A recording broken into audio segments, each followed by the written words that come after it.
नमस्ते dear students, कैसे हैं आप सभी? क्या हाल है आप सभी के? मैं आप सभी का स्वागत करता हूं एक और फैंटेस्टिक सेशन में, सेशन नंबर 61। और जो आज का हमारा सेशन रहेगा, ये जो सत्र रहेगा, ये थोड़ा प्रैक्टिस सेशन रहेगा। स्कोर बूस्टर सेशंस है ये। इसमें मैं आपको कुछ एमसीक्यूज प्रैक्टिस कराऊंगा आने वाले सभी एग्जाम्स के हिसाब से। जो भी अपकमिंग एग्जाम्स है उनमें आपको ऐसे मिलते जुलते सवाल दिखाई जरूर देंगे। तो आप बने रहें, सेशन को लाइक जरूर करें, शेयर करें और अच्छे से प्रैक्टिस करें, क्वेश्चन को रिवाइज भी करें अच्छे से। राइट। तो आज हम जो टॉपिक लेंगे, मैंने आपको बता ही दिया, प्रैक्टिस सेशन है। 100 एमसीक्यूज का मैं आपको प्रैक्टिस कराऊंगा, जिसका आज पार्ट 1 है, जिसमें हम आज 50 एमसीक्यूज प्रैक्टिस करेंगे। Powered by PT Jais academy and PT education. Start करते हैं हम अपना सेशन आज का। सबसे पहला सवाल आपके स्क्रीन पे सवाल रहेगा और इसका जवाब मैं आपको दूंगा, और अलग से अगर कुछ और इनपुट्स हैं वो भी मैं आपको देता रहूंगा। So the new chairman of try is, what is try? So try is basically telecom regulatory authority of India. तो जो telecom regulatory authority of India है, उसके अभी हाल ही में नए चेयरमैन बनाए गए हैं, जिनका नाम क्या है? पहला ऑप्शन है R S Sharma, Deepak Chahar, PD Vaghela या नन ऑफ दिस। तो answer is PD Vaghela. PD Vaghela अभी हाल ही में नए चेयरमैन बनाए गए हैं। इनसे पहले कौन था? इनसे पहले जो थे वो आर एस शर्मा थे। तो ये आप ध्यान रखिएगा, इनसे पहले आर एस शर्मा थे, अब पीडी वाघेला है। सेकंड क्वेश्चन की अगर हम और चले तो UNDP honoured which Indian personality from its humanitarian award. तो यूएनडीपी ने अपना ह्यूमैनिटेरियन अवार्ड किस इंडियन पर्सनैलिटी को दिया है? ये हमने करंट अफेयर्स में कवर अप किया था। सितंबर का करंट अफेयर था जिसे मैंने आपको रिवाइज कराया था, उसमें मैंने इसको कवर अप किया था, और वो पर्सनैलिटी कौन है? सोनू सूद। इसके बाद बात करें, अभी हाल ही में इंडिया का जो रिलीजियस फेस्टिवल है वो चल रहा है। नवरात्रि की बात कर रहा था, आप सभी को नवरात्रि की शुभकामनाएं। लेकिन इसके अलावा एक और रिलीजियस फेस्टिवल है भारत का जो चल रहा है, और वो है क्रिकेट। तो क्रिकेट में आईपीएल जो है 2020, वो किस देश में ऑर्गेनाइज किया जा रहा है? ये सवाल है, बहुत आसान सवाल है। ईरान, कतर, सऊदी अरेबिया या UAE? So the correct answer is UAE, United Arab अमीरात। तो यहाँ पे आईपीएल 2020 का आयोजन किया जा रहा है। Next, world's largest solar tree को किसने डेवलप किया है? किस नेशन ने वर्ल्ड्स लार्जेस्ट सोलर ट्री को डेवलप किया है? ये भी हमने, इस विषय पे भी हमने बात की है। सोलर टेक्नोलॉजी समिट को भी मैंने आपको कराया है। So the correct answer is India. India ने इसको डेवलप किया है। और इंडिया में भी किसने डेवलप किया है? इंडिया में डेवलप किया है सीएसआईआर में। और सीएसआईआर का ही एक इंस्टीट्यूट है CMERI, central mechanical engineering research institute. तो सीएमईआरआई इन्होंने ये डेवलप किया है। और ये किस मिनिस्ट्री के अंदर आती हैं? तो एमएसटी के अंदर आती हैं, ministry of science and technology. ये भी आप याद रखिएगा, कुछ भी एग्जाम में पूछा जा सकता है। तो world's largest solar tree developed by India, developed by CSIR, developed by CMERI, और जो कि comes under ministry of science and technology. इसके बाद अगर हम बात करें तो अभी 13th एडिशन आया था ग्लोबल इनोवेशन इंडेक्स 2020 का। इसको भी हमने अपने सितंबर के करंट अफेयर्स में कवर अप किया था। तो इसमें भारत की रैंक क्या थी? तो भारत की जो रैंक थी वो थी 48 रैंक थी। इससे पहले भारत की रैंक क्या थी? तो पिछले एडिशन में भारत की रैंक थी 52, अब थोड़ी सी सुधरी है। तो बेसिकली जो आपका सवाल उठता है कि ग्लोबल इनोवेशन इंडेक्स, इसको रिलीज कौन करता है? तो मैंने ये आपको कराया भी हुआ है, मिशन अभ्यास की सीरीज में मैंने आपको कराया हुआ है, इंडेक्स में मैंने आपको कराया हुआ है। तो ग्लोबल इनोवेशन इंडेक्स को रिलीज करता है वीपो, वर्ल्ड इंटेलेक्चुअल प्रॉपर्टी ऑर्गेनाइजेशन। साथ ही साथ कॉर्नेल यूनिवर्सिटी इसको ज्वाइंटली इसको वो करती है, लॉन्च करती है। प्लस में इनके साथ एक बी स्कूल भी है, that is inside B school. तो ये तीनों मिलकर ग्लोबल इनोवेशन इंडेक्स को लॉन्च करते हैं, जिसमें भारत की रैंक अभी कितनी है? 48। तो ये आप याद रखिएगा। नेक्स्ट, रेलवे बोर्ड के पहले अभी सीईओ बनाए गए हैं, चीफ एग्जीक्यूटिव ऑफिसर। तो पहले जो सीईओ है, first ever CEO railway board के, वो कौन है? तो जो इनके प्रेजेंट चेयरमैन है वही इनके फर्स्ट सीईओ है। और प्रेजेंट चेयरमैन कौन है? वीके यादव। तो VK Yadav is the present chairman of railway board, और वो फर्स्ट सीईओ भी बन गए हैं। तो इसको भी अभी आप ध्यान रखिएगा, एग्जाम के हिसाब से बहुत इंपॉर्टेंट रहेगा। Which company has launch its new name and logo as VI? तो ये हमने चर्चा में सुना था, वीआई क्या आया है? वीआई, ये वीआई है क्या? Vodafone and iBall, Vodafone and Idea, Vodafone and Vivo, Airtel and Jio. So the correct answer is Vodafone and Vivo. नहीं, वोडाफोन वीवो नहीं है, correct answer is Vodafone and Idea. तो वोडाफोन आइडिया मर्ज होकर उन्होंने अपना एक नया नेम बनाया है, that is VI. Which has recently top the literacy rate at 96.2%? तो अभी हाल ही में कुछ रिपोर्ट्स आई थी, एनएसओ की रिपोर्ट आई थी, that is house hold social consumption education in India. उस रिपोर्ट के अकॉर्डिंग बताया गया था कि किस स्टेट ने लिटरेसी रेट में टॉप किया है, और वो आंसर क्या है? Obviously the answer is Kerala. तो केरला ने किया है, केरला को बधाई, 96.2% की लिटरेसी रेट, बहुत ही बढ़िया, बहुत ही उम्दा। एनएसओ द्वारा रिलीज किया गया डेटा हमें ये बताता है, राइट, ये भी आप याद रखिएगा। तो बेसिकली यहाँ जो एनएसओ मैंने बोला है, तो एनएसओ की फुल फॉर्म क्या है? कमेंट थ्रेड में लिख दीजिए, what is the full form of NSO, right. आगे चलते हैं क्वेश्चन नंबर 9 पे हमारे। How many Rafale aircraft has been formally inducted into IAF Indian air force basically for the first batch. तो फर्स्ट बैच के लिए राफेल एयरक्राफ्ट में basically कितने एयरक्राफ्ट को जो था इंडक्ट किया गया था? तो जो आंसर इज 5 को इंडक्ट किया गया था। और बेसिकली ये इंडक्ट भी कहाँ किया गया है? अंबाला में किया गया है। अंबाला की एक वहां पे एक 17 स्क्वाड्रन करके नाम है, गोल्डन एरोज, उसमें इसको इंडक्ट किया गया है। 17 स्क्वाड्रन गोल्डन एरोज में इसको इंडक्ट किया गया है, ये भी आप याद रखिएगा, क्योंकि एग्जाम में तो भाई कुछ भी पूछा जा सकता है, जीके में तो कुछ भी आ सकता है, राइट। नेक्स्ट अगर बात करें तो who is appointed as campaigner of UNICEF for children's rights campaign.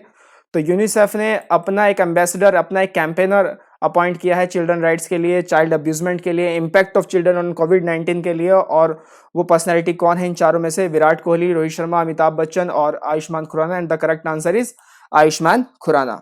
तो बेसिकली आयुष्मान खुराना जो है वो बनाए गए हैं यूनिसेफ के कैंपेनर। साथ ही साथ आयुष्मान खुराना से रिलेटेड एक और न्यूज में आपको बता दूं कि आयुष्मान खुराना जो है बजाज अलायंस लाइफ इंश्योरेंस के भी जो है ब्रांड एम्बेसडर बन गए हैं। तो he is also the brand ambassador of Bajaj alliance life insurance. तो ये भी आप याद रखिएगा, Bajaj alliance life insurance, very important from exam perspective. Next अगर हम बात करें 11वां सवाल आज का, कि भारत की ग्लोबल इकोनॉमिक फ्रीडम इंडेक्स 2020 में क्या रैंक आई है? तो ग्लोबल इकोनॉमिक फ्रीडम इंडेक्स ये भी हमने कवर अप किया था सितंबर के अपने करंट अफेयर्स के रिवीजन सेशन में, उसको आप अच्छे से याद कीजिएगा। उसके बाद ये सेशन आप अगर करेंगे तो आपको काफी कॉन्फिडेंस मिलेगा, आप क्वेश्चन अच्छे से और अटेम्प्ट कर पाएंगे। और जो करेक्ट आंसर है वो है ऑप्शन ए, 105 रैंक आई है भारत की global economic freedom index. Basically ये इंडेक्स लॉन्च कौन करता है? तो कनाडा की एक इंस्टीट्यूट है, फ्रेजर इंस्टीट्यूट, वो ये इंडेक्स लॉन्च करती है। और प्लस में ये इसका जो है 24th एडिशन था, this is the 24th edition of this index. तो ये भी आप याद रखिएगा, काफी इंपॉर्टेंट है। नेक्स्ट अगर हम बात करें तो परेश रावल जो है वो एनएसडी के चेयरमैन बनाए गए हैं, national school of drama basically. तो उनको अपॉइंट किसने किया है? तो परेश रावल जो है अभी हाल फिलहाल में उनको एनएसडी का चेयरमैन बनाया गया। तो उनको अपॉइंट किसने किया था? रामनाथ कोविंद जी जो हमारे प्रेसिडेंट हैं उन्होंने किया था, स्मृति ईरानी जी ने किया था, नरेंद्र मोदी जी ने किया था, या अमित शाह जी ने किया था? किन्होंने किया था? सो the correct answer is Ramnath Kovind. तो रामनाथ कोविंद ने उनको अपॉइंट किया था। उनसे पहले एनएसडी के चेयरमैन कौन थे? वो थे अर्जुन देव चरण। तो ये भी नाम आप याद रखिएगा, Arjun Dev Charan is the preceding chairman of NSD before Paresh Rawal, Arjun Dev Charan, right. आगे बढ़ते हैं क्वेश्चन नंबर 13 की ओर। माई लाइफ इन डिजाइन, ये जो किताब है इसकी ऑथर कौन है? तो बेसिकली चारों फीमेल है, तो फीमेल तो पक्की है, फीमेल ही होगी कोई। ऑप्शन गौरी खान, गोहर खान, नेहा कक्कड़ और आपके Priyanka Chopra. So correct answer is Gauri Khan. तो गौरी खान ने ये बुक लॉन्च की है। बेसिकली इस बुक में उन्होंने अपने सफ़र के बारे में बताया है कि उनका डिज़ाइनर का सफ़र कैसा रहा उनकी लाइफ का। गौरी खान जी बिल्कुल वही जो वाइफ है शाहरुख खान की, उन्होंने ये बुक लॉन्च की है। इसके बाद 14th पे अगर हम चले तो who has been reelected as deputy chairman of Rajya Sabha. तो राज्यसभा के जो डिप्टी चेयरमैन है वो कौन बनाए गए हैं? आपके ऑप्शन हैं हर्षवर्धन, वाई.एस. रेड्डी, नरेंद्र सिंह तोमर या Harivansh Narayan Singh. And the correct answer is Harivansh Narayan Singh, HN Singh. ये दोबारा री इलेक्ट कर दिए गए हैं deputy chairman of Rajya Sabha. Basically किस पार्टी से बिलोंग करते हैं? ये बिलोंग करते हैं जनता दल यूनाइटेड से, राइट। तो ये भी आप याद रखिएगा, he belongs to Janata Dal United. कई सारे एग्जामों में, स्पेशली आरबीआई के एग्जामों में खासकर पार्टीज के नाम पूछ ले जाते हैं कि ये किस पार्टी से थे, अगर कुछ उसमें चेंजेस हुए हैं तो। इसके बाद who has become the new PM of Japan after Shinzo Abe. तो शिंजो आबे के बाद जापान के प्राइम मिनिस्टर कौन बनाए गए हैं? ये भी हमने कवर अप किया है, आप सभी को मालूम है। द करेक्ट आंसर इज बिल्कुल राइट, आप सब बिल्कुल सही हैं, योशिहिडा सुगे। तो योशिहिडा सुगा जो है वो शिंजो आबे को रिप्लेस कर रहे हैं और जापान के नए प्राइम मिनिस्टर बनने जा रहे हैं, राइट। इनफैक्ट बन चुके हैं, अभी तक तो बन चुके होंगे। और आगे हम बात करें क्वेश्चन नंबर 16 की ओर। तो which countries issued world's first sustainable development sovereign bond, तो ऐसा कौन सा देश है जिसने सस्टेनेबल डेवलपमेंट गोल्स को कंप्लीट करने के लिए अपना सोवरेन बॉन्ड लॉन्च किया है, और ये वर्ल्ड में पहला कंट्री है ऐसा, और the correct answer is Mexico. तो मैक्सिको ने ये करके दिखाया है, मैक्सिको ने लॉन्च किया है इसको, ये भी आप याद रखिएगा एग्जाम के हिसाब से। Again a very important question.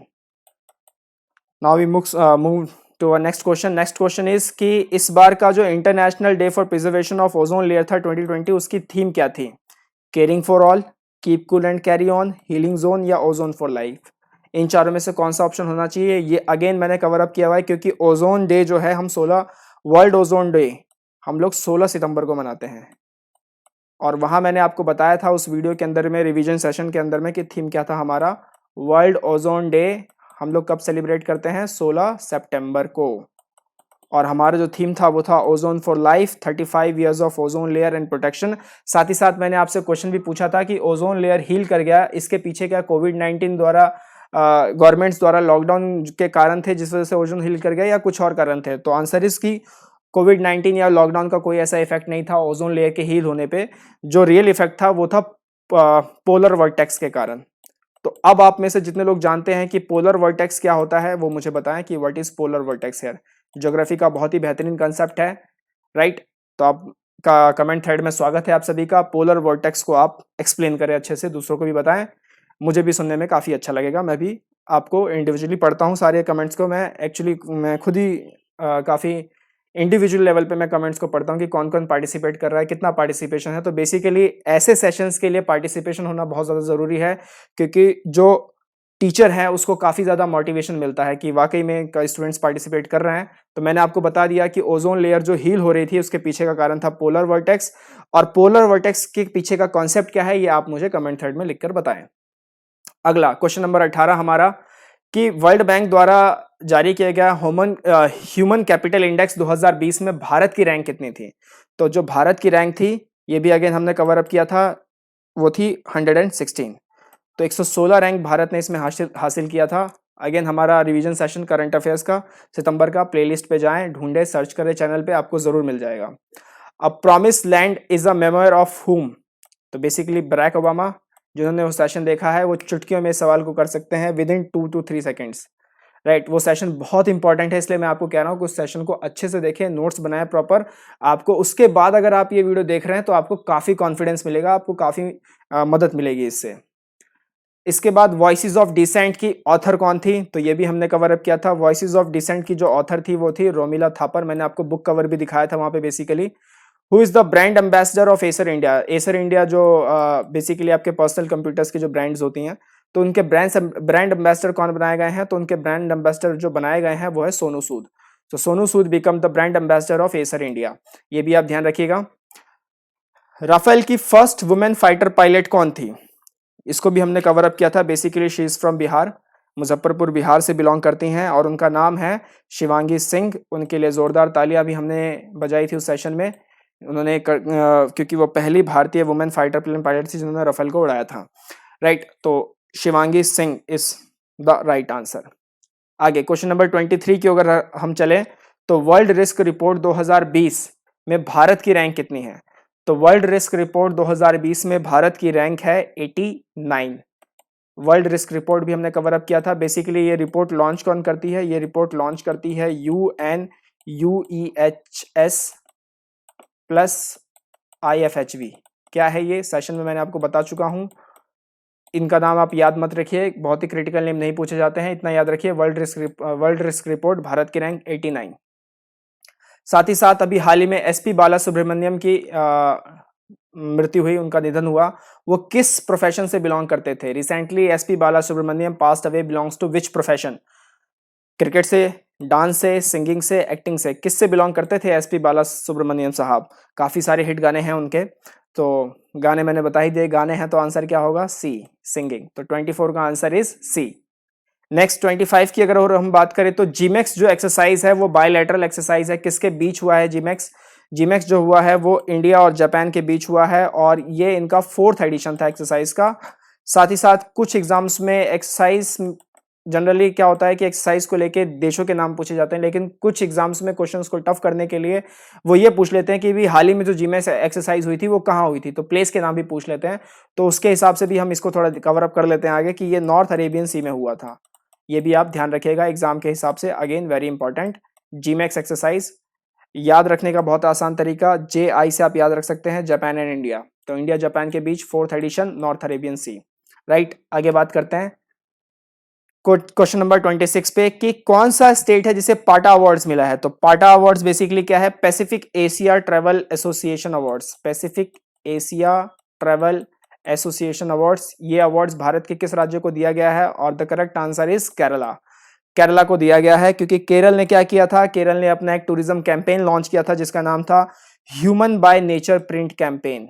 ये भी आप ध्यान रखिएगा, human by nature print campaign, nature print campaign.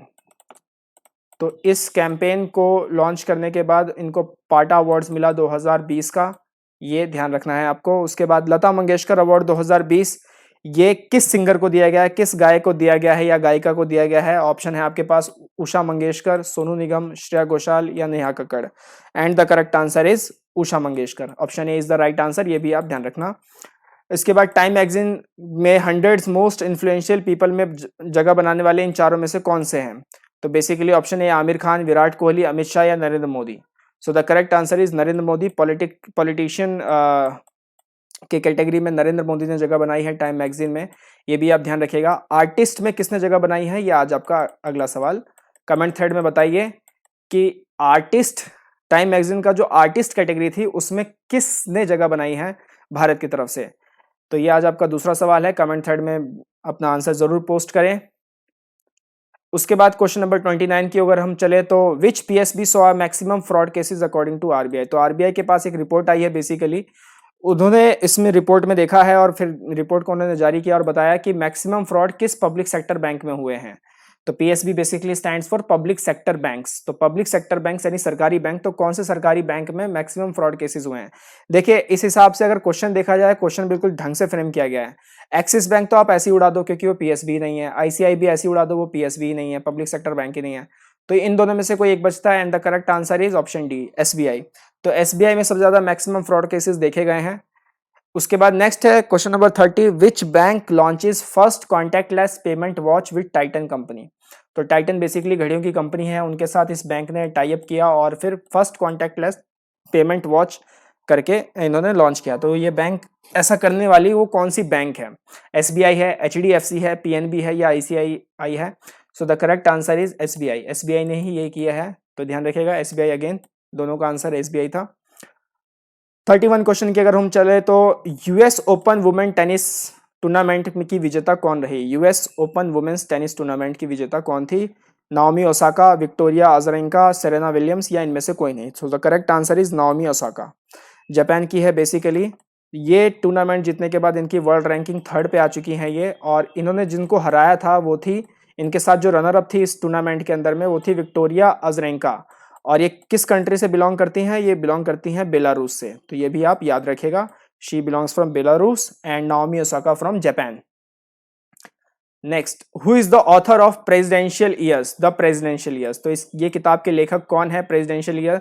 तो बेसिकली कोई प्रेसिडेंट ही होंगे, लेकिन बड़ी बात यह है कि चारों ऑप्शन में प्रेसिडेंट का ही नाम दिया गया है, प्रणब मुखर्जी, रामनाथ कोविंद, APJ अब्दुल कलाम या KR नारायणन। तो who is the author of presidential years, and the correct answer is Pranab Mukherjee. Pranab Mukherjee जो हैं वो इसके ऑथर हैं। इनकी जो ये किताब है वो 11 दिसंबर को लॉन्च की जाएगी, अभी लॉन्च नहीं हुई है। 11 दिसंबर को इनका बर्थडे है, इनका जन्म दिवस है, उस दिन इसको लॉन्च किया जाएगा। हाल ही में ये इनका निधन हुआ था प्रणब मुखर्जी का। और ये सवाल भी पूछा जा सकता है कि प्रणब मुखर्जी भारत के कौन से राष्ट्रपति थे। तो 13वें राष्ट्रपति थे, ये आपको ध्यान रखना है। Pranab Mukherjee is the 13th president of India. तो रामनाथ कोविंद इस हिसाब से कौन से हुए, 14th हुए। राइट, उसके बाद 33 पे अगर हम चलते हैं, who is the new chairman of Press Trust of India. PTI के नए चेयरमैन कौन बनाए गए हैं। So the correct answer is Avik Sarkar. Avik सरकार जो है वो PTI के न्यू चेयरमैन बनाए गए हैं, ये आपको ध्यान रखना है।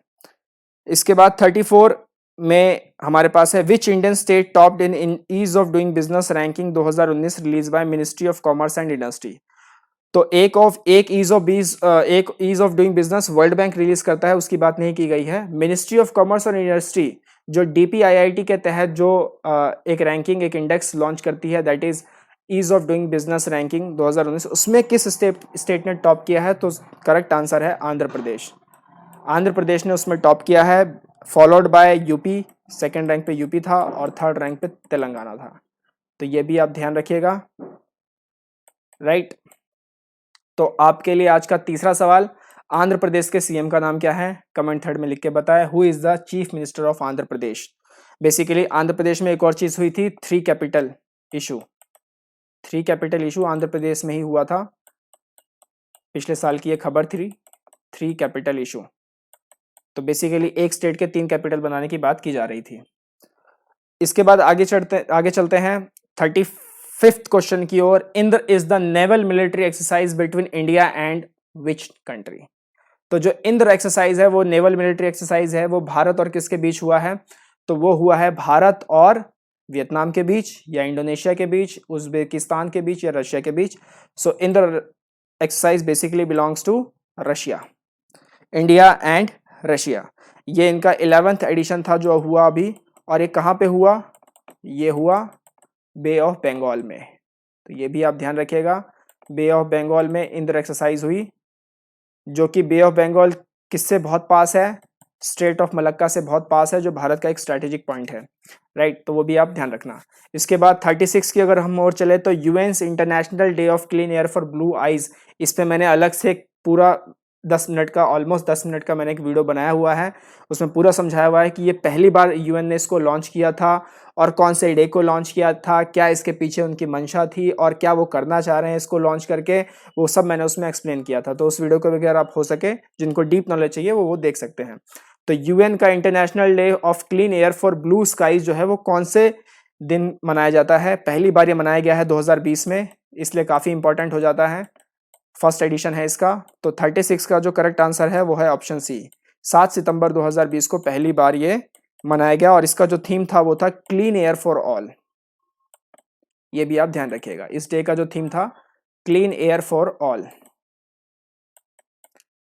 Next, India's new integrated air ambulance service launch from. तो बेसिकली भारत का पहला इंटीग्रेटेड एयर एम्बुलेंस सर्विस है, वो कहाँ से लॉन्च किया गया है? वो लॉन्च किया गया है बेंगलोर से। तो बेंगलोर से लॉन्च किया गया है, ये आपको याद रखना है, भारत का पहला एयर एम्बुलेंस सर्विस। 37 का करेक्ट आंसर है सी। 38 पे अगर हम चले तो इंदिरा गांधी पीस प्राइज 2019 का जो ये अवार्ड है ये किसको मिला है? अगेन मैंने सितंबर के करंट अफेयर्स में इसको कवर अप किया था अवार्ड्स एंड ऑथर्स में। तो correct answer is David Attenborough. तो इनको नवाजा गया है, बेसिकली बीबीसी में ये काम भी करते थे, रिपोर्टिंग करते थे। इसके बाद नेक्स्ट चलते हैं क्वेश्चन नंबर 39 की ओर, कि मिनिस्ट्री ऑफ फाइनेंस ने कमिटी बनाई है to assess the impact of waiving loan moratorium. तो जो लोन मॉरेटोरियम 31 अगस्त 2020 तक दिए गए कोविड के चक्कर में, तो उसको लेके कमिटी जो है मिनिस्ट्री ऑफ फाइनेंस ने बनाई। वो कमिटी के जो हेड थे वो कौन थे? यानी बेसिकली किसकी कमिटी थी? अग्निहोत्री कमेटी थी, लोकुर कमेटी थी, राजीव महर्षि कमेटी थी, या बीएम जलान कमेटी थी? तो correct answer is Rajiv Maharshi committee. जो राजीव महर्षि बेसिकली हमारे एक्स सीएजी हैं। अग्निहोत्री कमेटी जो है, ये मैं आपको थोड़ी अलग से जानकारी के लिए बता देता हूँ। अग्निहोत्री कमेटी जो है वो राज्यसभा के रूल्स एंड सेशंस को लेके है कि कैसे सदन का कार्य चलेगा, उसमें क्या बदलाव होने चाहिए, क्या नहीं होना चाहिए, तो राज्यसभा से रिलेटेड है अग्निहोत्री कमेटी। लोकुर कमेटी भी हाल ही में बनाई गई है फॉर बर्निंग स्टेबल, यानी कि जो धान वगैरह पराली जो जलाई जाती है जिससे दिल्ली में पॉल्यूशन हो जाता है जनरली ठंड के महीनों में, तो उसको लेके लोकुर कमेटी एक बनाई गई है। राजीव महर्षि कमेटी तो आपको पता ही चल गया, वेविंग लोन मॉरेटोरियम के लिए बनाई गई है। और बीएम जलान कमेटी या बिमल जलान कमेटी, तो ये जो बनाई गई है इकोनॉमिक कैपिटल फ्रेमवर्क के लिए बनाई गई है। तो ये भी आप ध्यान रखिएगा। क्वेश्चन नंबर 40, जो एफडीआई है फॉरेन डायरेक्ट इन्वेस्टमेंट, तो उसकी जो लिमिट है डिफेंस सेक्टर में वो 49% से बढ़ाकर कितनी कर दी गई है? How much? पहला ऑप्शन है 74, दूसरा 100, तीसरा कुछ नहीं बढ़ाया गया, उतने का उतना ही है, चौथा इनमें से कोई नहीं। So the correct answer is 74% via automatic route. तो ऑटोमेटिक रूट क्या है? ऑटोमेटिक रूट है कि आपको इसके लिए सरकार से कोई परमिशन लेने की अब जरूरत नहीं पड़ेगी, आप अपने आप काम कर सकते हैं। तो उसमें एफडीआई का जो लिमिट है डिफेंस सेक्टर में वो 49% से बढ़ा के कितना कर दिया गया है, 74%। नेक्स्ट अगर हम 41 की बात करें तो इसमें सवाल पूछा गया है कि which metro launch IATS signal first ever signalling technology, IATS first ever signalling technology ये किस मेट्रो ने लॉन्च किया है? So the correct answer is Delhi metro, Mumbai metro, Calcutta metro या Ahmedabad metro. So the correct answer is Delhi metro. तो IATS क्या है? Basically ATS ये है ऑटोमेटिक ट्रेन सुपरविजन, ये भी आप ध्यान रखिएगा। Automatic train supervision indigenous technology है भारत की और दिल्ली मेट्रो ने इसको लॉन्च किया है। Automatic train supervision signalling technology basically. Next अगर हम बात करें Kosi Rai mega bridge located in which state?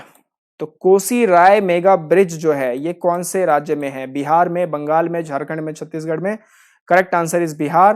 PM Modi ji ने खुद इस ब्रिज को लॉन्च किया था और ये किस नदी पर है? ये है कियोल नदी पर, ये भी आप ध्यान रखिएगा, कियोल रिवर, राइट। तो इसको आपको ध्यान रखना है। Kosi Rai mega bridge inaugurated by prime minister Narendra Modi in Bihar and built over Kiul river. Next question number अगर 43 को अगर हम देखें तो first edition of international pay day ये भी 2020 में पहली बार मनाया गया है। ये कौन से दिन को मनाया गया है? First international pay day. तो 43 का जो करेक्ट आंसर है वो है 18 सितंबर 2020 को पहली बार इंटरनेशनल पे डे। बेसिकली वही राइजिंग जो इकोनॉमिक इनइक्वलिटी है, जेंडर गैप इनइक्वलिटी है जो ये बढ़ रही है, उसको देखते हुए मद्देनजर ये एक डे और बनाया गया है। तो बेसिकली इतने सारे डे तो आपको याद करने ही थे, उसमें 2 दिवस तो और जुड़ गए आज इस सेशन से, तो यही समझ में आता है।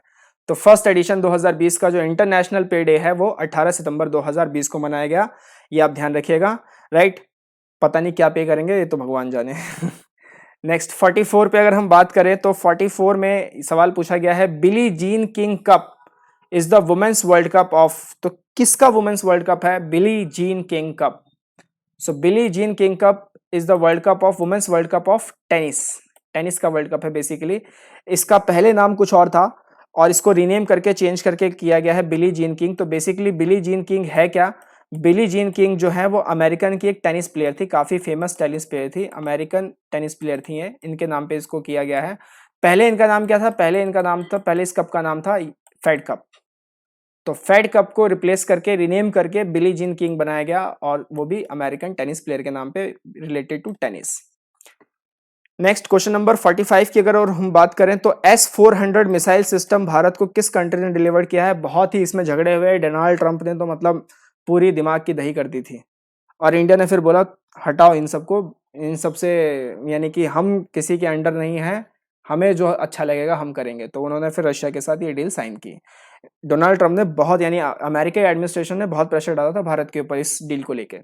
S-400 मिसाइल सिस्टम तो ये था रशिया से, रशिया ने डिलीवर किया है ये आप ध्यान रखिएगा। क्वेश्चन नंबर 46 को भी अगर बात करें तो recently which Indian has been appointed as executive director of world bank? तो वर्ल्ड बैंक के एक एग्जीक्यूटिव डायरेक्टर के इंडियन बनाए गए हैं, वो कौन है? Rajiv Khullar, Sameer Khare, Pradeep Kumar, Vineet Jain. So the correct answer is Rajiv Khullar. तो बेसिकली एक और जानकारी मैं आपको दे दूं कि एक और एग्जीक्यूटिव डायरेक्टर बनाए गए हैं एडीबी की भी, एशियन डेवलपमेंट बैंक के भी एक एग्जीक्यूटिव डायरेक्टर एक इंडियन ही बनाए गए हैं और उनका नाम है समीर खरे। तो ये भी आप ध्यान रखिएगा, he is the executive director of ADB. Next अगर 47 की अगर मैं बात करूं क्वेश्चन में कि एक memorandum of understanding has been signed between India and which nation to increase cooperation in intellectual property rights. तो इंटेलेक्चुअल प्रॉपर्टी राइट्स को लेते हुए भारत और किस देश के बीच में एक एमओयू साइन हुआ है? Memorandum of understanding. So correct answer is क्या होना चाहिए? नॉर्वे, डेनमार्क, स्वीडन, जर्मनी, बताइए। And the correct answer is Denmark. So Denmark जो है इंडिया और डेनमार्क के बीच में एक एमओयू साइन हुआ इंटेलेक्चुअल प्रॉपर्टी राइट्स को लेके। तो आज का आपका अगला सवाल कि डेनमार्क की कैपिटल क्या है? कमेंट थर्ड में बताइए, what is the capital of Denmark, right. Next अगर बात करें 48 पे, रिसेंट पब्लिकेशन एक लॉन्च हुई है, little book of green nudges. Little book of green nudges, ये पब्लिकेशन किसने पब्लिश की है? यूनेस्को ने, यूएनडीपी ने, वर्ल्ड बैंक ने या यूएनईपी ने? तो बेसिकली इसको लॉन्च किया है यूएनईपी ने, यूनाइटेड नेशन एनवायरनमेंट प्रोग्राम, उन्होंने इसको लॉन्च किया है इस पब्लिकेशन को, little book of green nudges. 49th question पे अगर हम चले तो बायोडाइवर्सिटी बियॉन्ड 2020, इसका जो वर्चुअल मिनिस्टीरियल डायलॉग था इसको होस्ट किसने किया? बायोडाइवर्सिटी बियॉन्ड 2020, इसका ministerial dialogue hosted by which country? India, China, Australia या Indonesia? And the correct answer is China. China है, इन्होंने इसको होस्ट किया था वर्चुअल। अभी तो सारी मीटिंग वर्चुअल ही चल रही है कोरोना को लेके। नेक्स्ट अगर हम बात करें 50th पे, रिसेंटली मुस्तफ़ा अदीब न्यूज़ में थे, वो कौन से देश से बिलोंग करते हैं? तो मुस्तफ़ा अदीब, तो basically he is the prime minister of Lebanon, और रिज़ाइन दे दिया था फिर उन्होंने वहाँ से, सरकार नहीं बना पाए थे ये, तो ये आप ध्यान रखिएगा, लेबनान के प्राइम मिनिस्टर थे ये, तो ये लेबनान से बिलोंग करते हैं। तो बेसिकली लेबनान की कैपिटल क्या है? लेबनान की कैपिटल है बेरूत, ये भी आप ध्यान रखिएगा। बेरूत एक्सप्लोजन हुआ था, ये हमने कवर अप किया था अगस्त के करंट अफेयर के रिवीजन सेशन में। लगे हाथ इनकी भी कैपिटल देख लेते हैं। कुवैत की कैपिटल है कुवैत सिटी, तो कुवैत की तो याद करना बहुत आसान, सिटी और आगे लगा दीजिए बस। ओमान की कैपिटल है मस्कट, और मोरक्को की कैपिटल है रबात, तो ये आप ध्यान रखिएगा, क्योंकि बहुत सारे एग्जाम में ऐसे कैपिटल और करेंसी पे भी एक दो क्वेश्चन देखे जाते हैं। तो ये था आज का हमारा पहला सेशन पार्ट 1। 50 क्वेश्चन आपने मेरे साथ देखे एमसीक्यूज के। कैसा लगा आपको सेशन ज़रूर बताएं। सेशन को अच्छे से रिवाइज करें, शेयर ज़रूर करें। 100 एमसीक्यूज मैं आपको कराऊंगा, मैंने आपसे बोला हुआ है, आपसे वादा किया हुआ है। 50 मैंने करा दिए हैं, 50 हम अगले सेशन में देखेंगे, पार्ट 2 में देखेंगे बेसिकली इसके। सो मिलते हैं अगले सेशन में प्रैक्टिस सेशन के साथ, ऐसे ही 50 वंडरफुल एमसीक्यूज के साथ, और उनके साथ अलग अलग इंसाइट्स को जोड़ते हुए कनेक्टिंग द डॉट्स हम करेंगे। Till then some PT resources are waiting for you. अगर आपको हमारा ये एफर्ट अच्छा लग रहा है तो इस दी हुई लिंक पे आप हमें कंट्रीब्यूट कर सकते हैं। तब तक के लिए पढ़ते रहें, बढ़ते रहें। नमस्ते, जय हिंद।